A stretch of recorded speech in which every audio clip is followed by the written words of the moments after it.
Hello students, स्वागत है आपका मेरे YouTube channel physics and math mentor में। हम कक्षा 12 का फिजिक्स पढ़ रहे थे और उसमें हमारा जो आज का पहले चैप्टर में नया टॉपिक है वो है विद्युत फ्लक्स।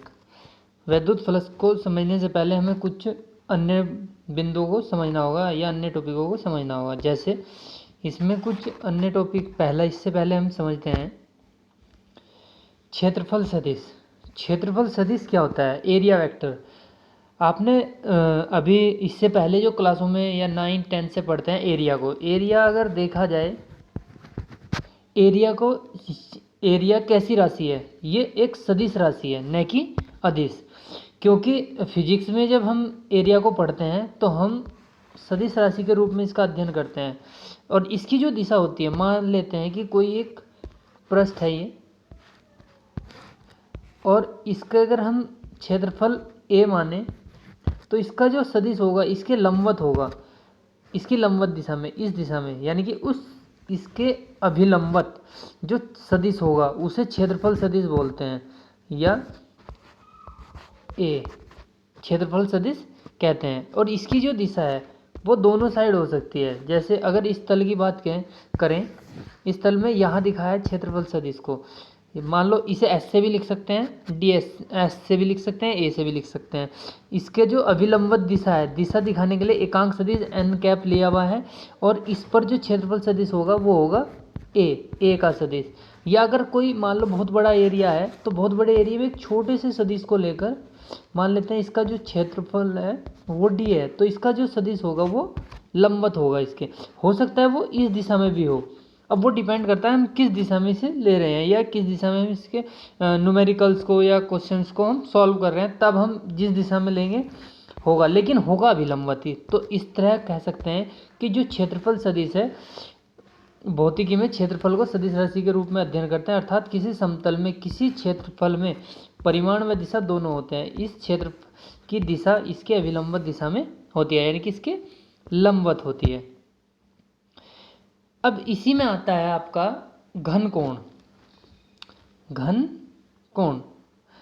कोण जैसे हम एंगल पढ़ते हैं, एंगल होता है 2D अगर हम सिंपल एंगल की बात करें, लेकिन यहाँ है सॉलिड एंगल यानी कि घन कोण क्या है? मान लेते हैं कि ये एक पृष्ठ है, इस पर कोई ये क्षेत्रफल हमने ए मान लिया, या इस पूरे पर ए है, इसे डी ए मान लिया छोटा, तो ये ए है, ये क्षेत्रफल है। तो ये इस केंद्र पर या इसके जो गोले का केंद्र होगा, इसके केंद्र पर एक ये आकृति बनाएगा, जैसे शंकु को कहते हैं। देखो जैसे ये वाला क्षेत्रफल ए है, इसे मैंने ये लिया है, और अगर इसे देखें यहाँ से यहाँ तक जो डिस्टेंस है इसकी आर है, यानी कि जैसे शंकु होता है, शंकु में क्या होता है, यहाँ पर एक एंगल बनता है। इस एंगल को कोण में, यानी कि शंकु में जो एंगल बनता है उसे हम क्या बोलते हैं? घन कोण। यानी कि किसी पृष्ठ का किसी के गोले के केंद्र पर जो कोण बनाया जाता है उसे हम घन कोण कहते हैं। और इसे हम कैसे डिनोट करते हैं? ओमेगा से। कैसे डिनोट करते हैं? ओमेगा से। अगर ये क्षेत्रफल ए है और केंद्र तक की दूरी आर है, तो जो फॉर्मूला होगा ओमेगा बराबर ए अपॉन आर स्क्वायर। ओमेगा का फॉर्मूला ये है। अगर इसी को हम बात करें गोले के लिए, अगर गोले की बात करें गोले की, तो गोले का पूरा क्षेत्रफल होता है 4 पाई आर स्क्वायर, और ओमेगा अगर निकालना है तो अपॉन आर स्क्वायर। तो गोले के लिए ये कितना होगा? 4 पाई होगा। तो ऐसे याद रख सकते हैं, यानी कि गोला जो होता है, मतलब घन कोण जो होता है, वो किसी एक क्षेत्रफल द्वारा उसके एक पूरा गोले के केंद्र पर जो कोण अंतरित किया जाता है उसे हम घन कोण कहते हैं।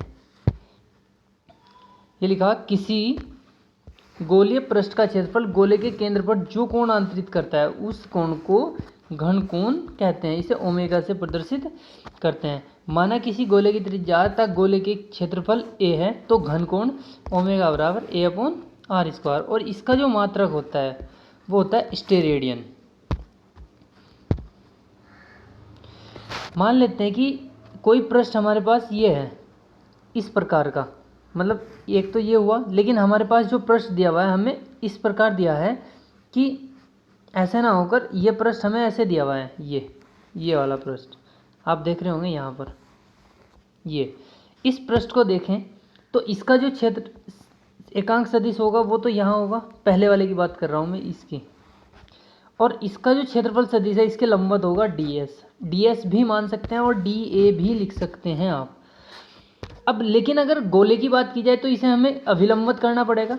अगर इस ds के दो घटक किए जाते हैं तो एक घटक तो यहाँ काम करेगा इसका dA cos थीटा, और एक घटक इसका यहाँ काम करेगा, अगर इसकी डायरेक्शन इधर ले रहे हैं आप, dA sin थीटा। तो इसके लंबवत कौन सा है, इस वाले क्षेत्रफल के, इस वाले क्षेत्रफल के लंबवत है dA cos थीटा। तो इसलिए इसका जो ओमेगा का फॉर्मूला हो जाता है वो हो जाता है डी ओमेगा बराबर, यहाँ पर एस लिया ना तो ds, पहले अगर ये होता लंबवत पहले से ही तो ये ना लेते, फिलहाल हम क्या लेंगे ds cos theta upon R square. तो इसलिए फॉर्मूला डी ओमेगा बराबर ए अपॉन आर स्क्वायर लिख सकते हैं, या ओमेगा बराबर एस भी लिख सकते हैं। अगर हम क्षेत्रफल, छोटे क्षेत्रफल की बात कर रहे हैं और जो एकांक सदिश के साथ अगर क्षेत्रफल सदिश थीटा कोण बनाता है तो तब हम फॉर्मूला लिखेंगे ये वाला डी ओमेगा बराबर ds cos theta upon R square, और इसका मात्रक क्या होता है स्टेरेडियन। अब स्टेरेडियन की परिभाषा देखें, अगर हम इस फॉर्मूले में ओमेगा बराबर ए अपॉन आर स्क्वायर, इस क्षेत्रफल को ए बराबर आर स्क्वायर रख लें, यानी कि जो क्षेत्रफल है, फॉर एग्जांपल जैसे ये एक गोला है, इस गोले का इस पर ये क्षेत्रफल लिया है हमने, इसका क्षेत्रफल ए किसके बराबर है आर स्क्वायर के, तो ओमेगा कितना हो जाएगा A upon R square, A upon R square किसके बराबर ए के, तो हम इसे क्या लिखेंगे ए से ए कैंसिल, तो ओमेगा बराबर 1। यानी कि स्टेरेडियन क्या होता है, स्टेरेडियन वह कोण होता है जो एक ऐसे गोले के भाग द्वारा बनता है जिसका क्षेत्रफल उसकी त्रिज्या के वर्ग के बराबर है। इसकी परिभाषा ये लिखी है, अतः किसी गोले के पृष्ठ जिसका क्षेत्रफल गोले की त्रिज्या के वर्ग के बराबर है, गोले द्वारा केंद्र पर आंतरिक कोण एक स्टेरेडियन कहलाता है। और गोले के लिए कितना होता है ये 4 पाई, मैंने आपको बता दिया था, क्योंकि ए बराबर यहाँ लिखेंगे गोले का क्षेत्रफल 4 पाई आर स्क्वायर, आर स्क्वायर से आर स्क्वायर कैंसिल होगा तो 4 पाई। याद रखें गोले के लिए घन कोण कितना होता है 4 पाई। आगे के जो टॉपिक पढ़ेंगे तो उसमें ये काम आएगा। अब बात करते हैं विद्युत फ्लक्स की। विद्युत फ्लक्स क्या है, हमने पढ़ा था विद्युत बल रेखाएं। मान लेते कि ये एक क्षेत्रफल है मेरे पास और इसका क्षेत्रफल सदिश इधर है और इसके अभिलंबत जो बल रेखाएं गुजर रही हैं, ये इन बल रेखाओं की माप को हम विद्युत फ्लक्स कहते हैं। यानी कि जितनी बल रेखाएं गुजरेंगी उतना ही विद्युत फ्लक्स होगा। लेकिन ध्यान रहे इसका क्षेत्रफल सदिश भी इधर ही है और ई भी, विद्युत बल रेखाएं भी इधर ही हैं। अर्थात अगर विद्युत क्षेत्र जो है अभिलंबत है और क्षेत्रफल सदिश तो इनके समांतर हो जाएगा फिर, तो तब विद्युत फ्लक्स जो होगा फाई होगा ई इंटू डी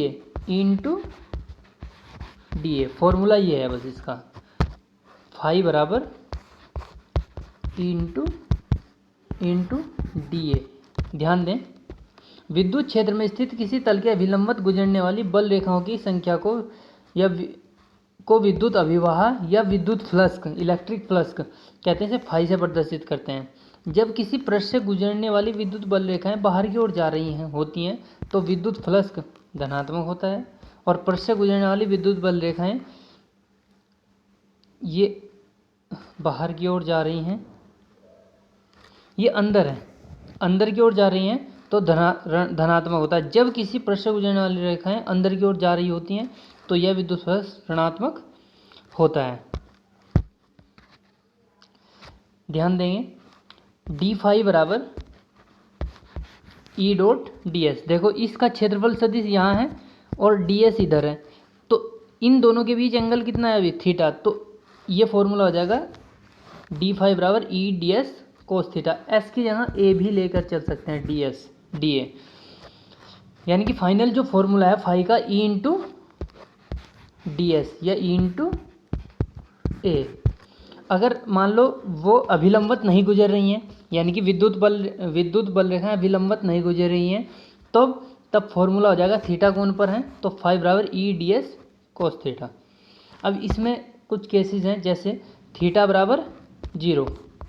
थीटा बराबर 0 का मतलब यही है कि ये पृष्ठ है, क्षेत्रफल सदिश इसका इधर है और विद्युत बल रेखाएं इसके अभिलंबत गुजर रही हैं, तो ये दोनों समांतर हो जाएंगे।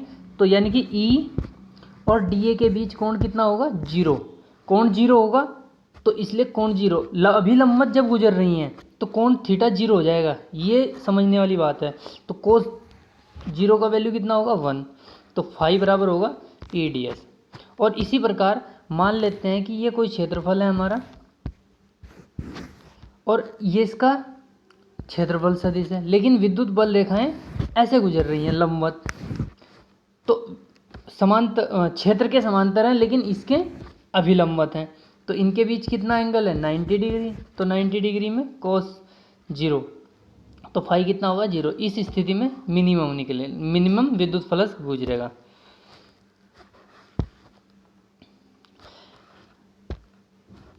यदि किसी पृष्ठ असमान विद्युत क्षेत्र में स्थित है तो पृष्ठ से गुजरने वाला विद्युत फ्लक्स का मान ज्ञात करने के लिए उसे छोटे छोटे, मतलब ये कोई फ्लक्स है, एक छोटे टुकड़े का मान लेते हैं डी ए क्षेत्रफल, और अगर डी ए लिखेंगे तो ई डी एस लिख लेते हैं, इसका क्षेत्रफल पूरे का ये मान लेते हैं डी एस कोस थीटा होगा।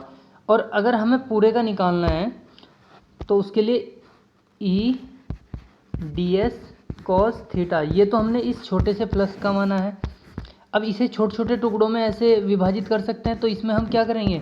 छोटे छोटे टुकड़ों का एक का निकालेंगे और सब के लिए हम इंटीग्रेशन करेंगे। तो हम ई डी एस का क्या कर देते हैं? इंटीग्रेशन। ये पूरे पृष्ठ से गुजरने वाला मान लेते हैं कि ये पृष्ठ है, इसका पृष्ठ ए है और इसमें हमने छोटे टुकड़ों का पृष्ठ क्या मान रखा था? D S.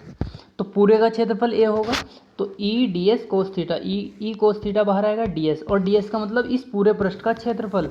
इस पूरे पृष्ठ का क्षेत्रफल कितना माना था हमने? ए।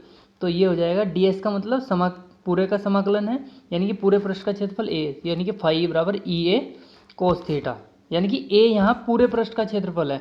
अर्थात कहने का मतलब ये है कि अगर किसी बड़े भाग का हम निकालना चाह रहे हैं, बड़े भाग से गुजरने वाला विद्युत फ्लक्स हम निकालना चाह रहे हैं, तो उसके लिए हम क्या करेंगे कि उसे छोटे छोटे टुकड़ों में विभाजित करेंगे और फिर उसका एक छोटे टुकड़े का निकाल कर, जिसे हम सबूलपांश कहते हैं, और उसका हम इंटीग्रेशन कर देंगे, तो फाइनली फाई निकलेगा। यानी कि मेथड है किसी भी 3D आकृति से गुजरने वाले विद्युत फ्लक्स का मान ज्ञात करने के लिए। जो विद्युत फ्लक्स है वो एक अदिश राशि होती है और विद्युत फ्लक्स का जो मात्रक है newton metre square coulomb inverse, और विमा ये होती है। इन्हें आप निकाल भी सकते हैं, आप ट्राई करें इन्हें निकालने की, क्योंकि विद्युत फ्लक्स का मान क्या बताया आपको? फाई बराबर ई ए। तो ई का मात्रक आपने पढ़ा है, ई बराबर क्या होता है? एफ अपॉन क्यू, और ए का मात्रक ये, तो एफ का न्यूटन, आवेश का मात्रक कूलाम ये रहा, और ए का मात्रक मीटर स्क्वायर। तो बिल्कुल सिंपल है, ये आप ट्राई करें। मैं आपको ये सभी स्लाइड्स स्टार्टिंग से दिखा देता हूँ।